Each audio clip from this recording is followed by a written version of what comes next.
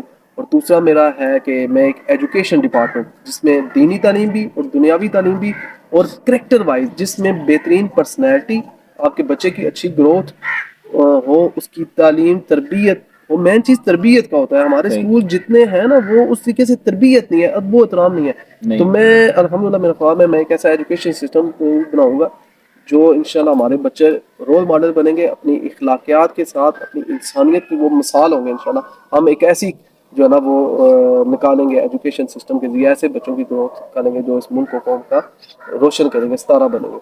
ٹھیک ہو گیا، یہ تو آپ کا پروجیکٹ ہوگا، آپ کا جو موٹیو ہے مین یہ ہو گیا. جی. تو باقی آپ ہمارے آڈینس کو کیا میسج دینا چاہتے ہیں؟ آڈینس کو میسج میں یہ دینا چاہتا ہوں کہ بھائیو، یہ زندگی چند دن کی زندگی ہے. یہ زندگی کسی ٹائم ختم ہو جائے گی، اور پھر آپ کے پاس یہ جو آج موقع ہے نا، اس موقع میں ایک تو کوشش کرے گا. آپ مناسب سمجھتے ہیں، اگر آپ ہمارے سسٹم کے ساتھ جڑنا چاہتے ہیں تو موسٹ ویلکم. اگر آپ نہیں جڑنا چاہتے تو آپ اپنے گاؤں میں اپنے محلے میں سسٹم شروع کریں، لوگوں کی فلاح و بہبود کے لیے کام کریں. یہی آپ کے کل قیامت آنے والی چیز ہے. لوگوں کو بھوکوں کو کھانا کھلائیں. ارد گرد دیکھیں جن کے پاس کپڑے نہیں ہیں، جن کے پاس جوتیاں نہیں ہیں، ان کو جوتیاں دیں. تو یہ کیونکہ جس طرح ایک نبی کریم صلی اللہ علیہ وسلم کی حدیث کا مفہوم ہے نا کہ جب جنتی جنت میں داخل ہوں گے نا تو یہ اپنے صدقے کا اجر و ثواب دیکھیں گے. تو جب یہ صدقے کا اجر و ثواب دیکھیں گے تو ان کو اتنا وہ عظیم ہوگا نا، تو یہ کہیں گے یا اللہ، ایک اللہ تعالیٰ سے خواہش کریں گے یا اللہ مجھے بس دنیا میں بھجوا دے. تو اللہ تعالیٰ کہیں گے دنیا میں کیا کرنا ہے؟ تو کہا یا اللہ جو میرے پاس مال ہے نا تو وہ میں اللہ کی راہ میں خرچ کر دوں، یہ اس کا اتنا بڑا ثواب ہے. تو میں یہ کہتا ہوں جو لوگ مجھے سن رہے ہیں، آپ سمجھیں کہ اللہ تعالیٰ نے آپ کو دوسری زندگی دی ہے. یہ مال جو ہے نا کسی ٹائم بھی پتہ کھل جائے گا، کسی ٹائم بھی موت آ جانی ہے. تو ایسے کام کر جائیں جو آپ کی آنے والی نسلوں کے لیے، آپ کے لیے صدقہ جاریہ بن جائیں اور دوسروں کے کام آئیں، اور یہی چیزیں آپ کے کام آئیں گی. کیونکہ ہمارے جو اعمال ہیں نا، ہم جو کر رہے ہیں، جس طریقے سے ہمارے اعمال بہت برے ہیں، ہم اس قابل ہی نہیں ہیں کہ ہم اللہ اور اس کے رسول کو منہ دکھا لیں اس طریقے سے کہ ہمارا ہر وہ کام اللہ معاف کرے جو اللہ اور اس کے رسول نے منع کیا. وہ ہے قبر کا عذاب بڑا سخت ہے. ذرا تھوڑی دیر سوچے نا کہ ایک بندہ جب قبر کی تہہ کے نیچے جاتا ہے، اگر فرض کریں ایک بے ہوش آدمی ہو، اس کی آنکھ کھل جائے ادھر، تو وہ کیا کرے گا؟ اس منظر کو ذرا تنہائی میں سوچیے گا. تو میرے بھائیوں، اپنی زندگی کو غنیمت سمجھو اور اللہ کی راہ میں خرچ کرو جتنا خرچ کر سکتے ہو. اور یہ آپ کا مال کبھی بھی کم نہیں ہوگا. نبی کریم صلی اللہ علیہ وسلم نے قسم اٹھا کر بتایا کہ میں اللہ کی قسم اٹھا کر کہتا ہوں جو آدمی اللہ کی راہ میں مال صدقہ کرتا ہے اس کا مال کم نہیں ہوتا.